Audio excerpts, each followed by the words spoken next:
ఎడారిలో సెలయేర్లు. జూలై 8వ తారీఖు. వారు పక్షిరాజుల వలె రెక్కలు చాపి పైకి ఎగురుదురు. యెషయా గ్రంథము 40:31.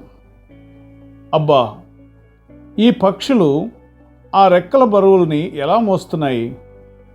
ఒకవేళ మనకు రెక్కలుంటే ఆ బరువులు మోయడం చాలా కష్టమయ్యేది కదా అని చిన్నప్పుడు నా మనసులో అనుకున్నాను. అయితే నేను పెద్దయ్యాక అదేం పెద్ద సమస్య అనిపించలేదు. ఇప్పుడు నా ఆలోచనల్లో మార్పు వచ్చింది. అవును, ఆ పక్షులు తమ రెక్కల బరువుల్ని ఊరకే మోసుకుంటూ ఇటు అటు నడుస్తూ ఉంటే నిజంగానే అవి వాటికి అనవసరమైన భారం అయ్యేది. అయితే వాటిని ఉపయోగించుకొని అవి ఎగరడం ప్రారంభించినప్పుడు ఆ రెక్కలే వాటి శరీరాల బరువుల్ని మోస్తున్నాయి కదా. ప్రారంభంలో ఏది శాపంలో అనిపించిందో అదే మనకు గొప్ప ఆశీర్వాదంగా మారిపోతుందనే ఒక సత్యం ఇప్పుడు నాకు బోధపడింది. ఆహా, దేవుని జ్ఞానం ఎంత అద్భుతమైనది! మనం రెక్కల్లేని పక్షులమే. మనకున్న బరువు బాధ్యతలే మనం పరలోకం వైపుకు ఎగిరిపోవడానికి దేవుడు మనకిచ్చిన రెక్కలు. మనం ఆ బరువులను చూసి భయపడి వాటిని భుజాన వేసుకోవడానికి నిరాకరిస్తాం. కానీ వాటిని ఎత్తుకొని మన హృదయాలకు కట్టుకుంటే అవే మన దేవుని చెంతకు ఎగిరిపోయే రెక్కలవుతాయి.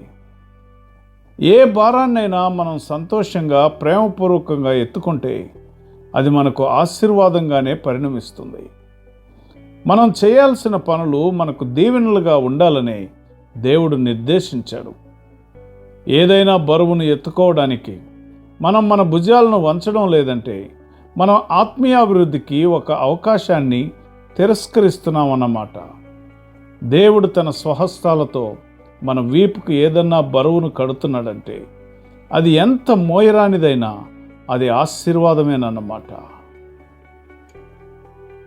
ప్రియ సహోదరుడా, సహోదరి, దేవుడు నీ మీద మోపుచున్న భారము అది భారంగా అనుకోవద్దు. వాటి సహాయంతోనే నీవు ఆత్మీయంగా పైకి ఎగరడానికి, అనగా వృద్ధి చెందడానికి అవి నీకు బలమైన రెక్కలుగా మారుతాయి. కాబట్టి ప్రభు ఇచ్చేటువంటి పనులను లేకపోతే భారాలను అంగీకరించి వాటికి లోబడి ఆ పని నమ్మకంగా చేయగలిగినట్లుగా, ఆ భారమును నమ్మకంగా మోయగలిగినట్లుగా ప్రభువు నీకు సహాయం చేయనుగాక. ఆమెన్.